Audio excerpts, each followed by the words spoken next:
Hi, I'm Lou with another episode of My Car Story. But not just any episode, it's the 4th of July episode, which means it's my birthday.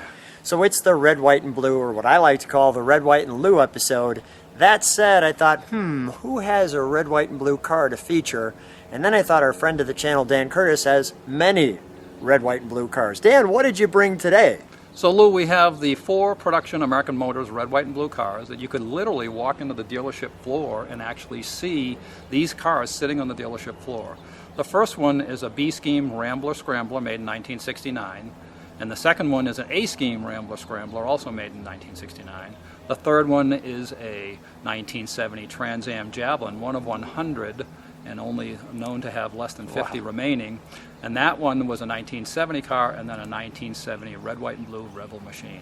So you can imagine walking into the dealership and seeing some of these cars on the dealership floor in red, white, and blue, particularly around 4th of July, your birthday, in fact. And so let's take a look at it. Keep talking. There's one more car that is also red, white, and blue, and that's a 1969 Super Stock AMX, and I have that one, but it's currently under reconstruction. And they made 52 of those, and mine's actually number 52, the last one made. And we'll see that in a later episode. However, here we have our red, white, and blue Trans Am Javelin, our red, white, and blue machine. And again, you can see each one of these episodes individually. And Dan also fixes AMC cars, so we'll tell you how to get a hold of him in the description. And the B scheme, or the A scheme versus the B scheme. And we talk about that in there. So let's start right over here with the letter A. So tell us about this one. We'll just do a quick walk around, we'll fire it up, and then we'll let you hear the exhaust, and then we'll move on. But tell me about this one. So Lou, this is a Group 19 equipped, which was the American Motors parts book catalog performance parts area. This is a Group 19 equipped Rambler Scrambler. It was the Kansas City Raceway champion from 1972 to 1974. This was the car? This is the car that was Kansas City Raceway champion. I have a bunch of trophies for it. And we restored this one about 4 years ago.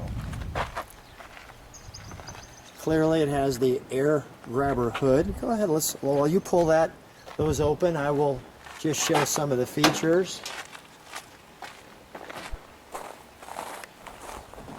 There's the back. And it's nice to have the B scheme next to it because, well, you could see the difference. Not that there's any difference in the tail, but clearly a difference in the paint job. And wait till you see the engine on this one compared to the other one.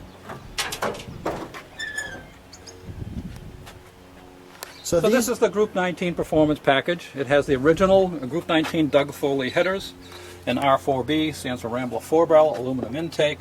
It's got a Holley carburetor on it, and it has the original Group 19. I found one in the original packaging, a camshaft and lifters and rocker arms, which allows this to go up to 6,500 RPM. Also has the correct tag there on the valve cover and all of the proper markings. Again, we'll go through the great details of this in the video review. The other 390. Now share why does this one have the dual carbs? So there were various iterations of the Group 19 performance package, and this one, this is called a cross ram, and it's actually the same top of an intake manifold that the Camaro Z28s had on them for the performance option. And so when you equip these engines with that cross ram, this one has twin 450 CFM cubic feet per minute carburetors and larger tube headers. This one dynoed out at 6,000 RPM, 460 horsepower, with 480 pound-feet of torque. That's in a 2,900 pound car. That's an amazing horsepower to weight ratio. Yeah, that means that you're going to have a really, really fun ride in that. And then can we fire these up? We sure can. Okay. Let's take the 2 scramblers and we'll fire each one. We'll start with the A. So this car has the original factory glass pack exhaust mufflers on it. Wait until you hear this thing. It sounds like firecrackers going off on 4th of July. That's exactly what we should have for the 4th.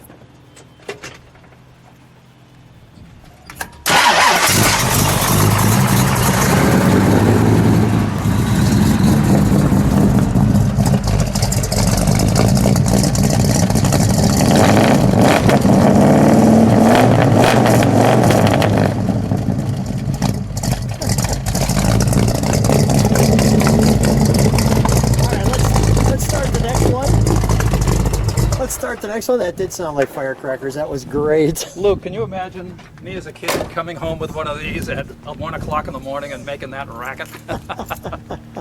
So this car was actually an Arizona car from Randall AMC, and this car has lived its whole life in Arizona, and hence was a rust-free car. It's 41,000 original miles. Wow. And I can't stand just leaving the engine the way it is, so we had the engine upgraded, but otherwise it's an original Arizona car. Wow, that's great. I'll move around so we can hear this one.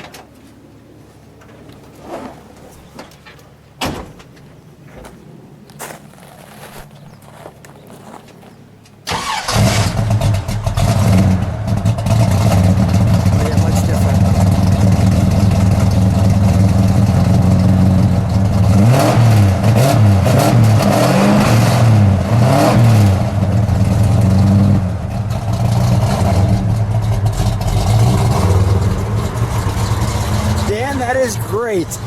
That is great.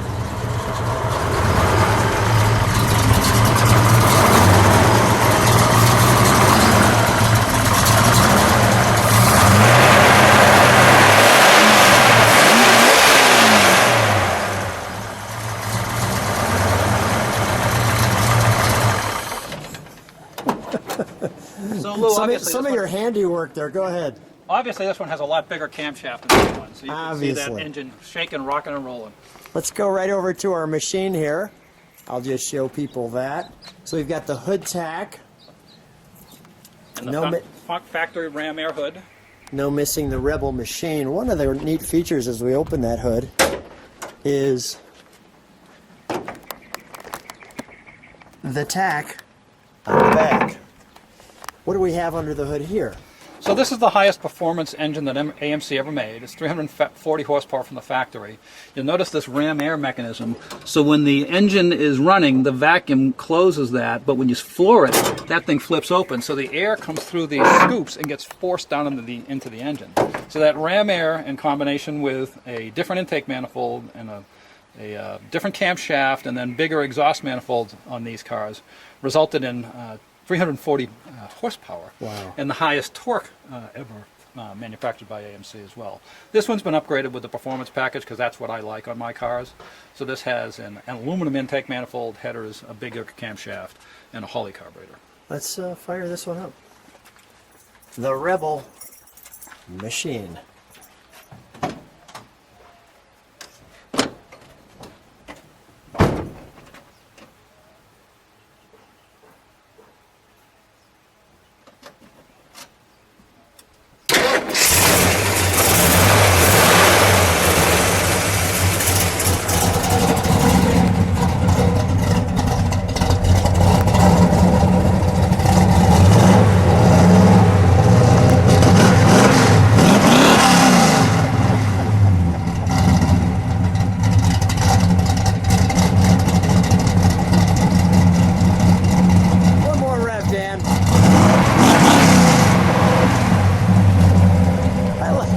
Body rock.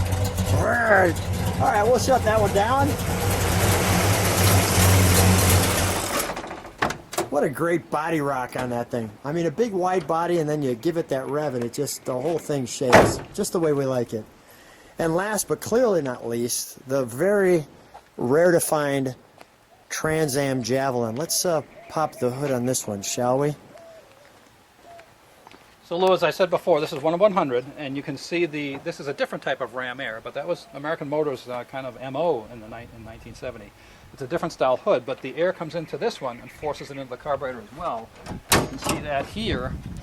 There's a plenum here that seals the air cleaner, and so you've got two places where the air comes in, here and there. Now I have headers on this. This used to have an extended piece that would have heat coming up from the exhaust manifold, but I put the shorter one on there.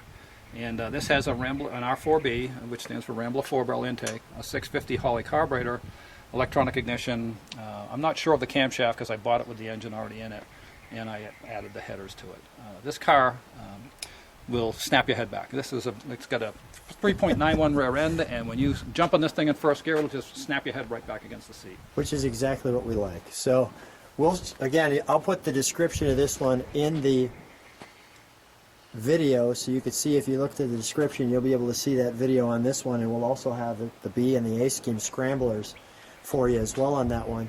And the machine will probably be coming soon, so stay tuned for that. Let's fire it up. This is such a cool, sleek car.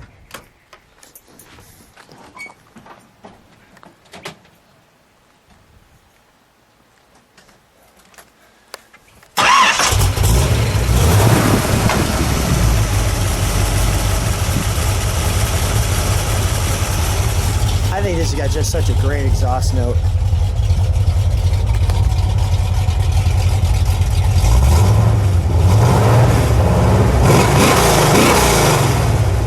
One more time.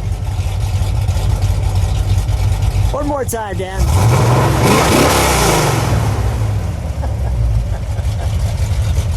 So come on out, Dan.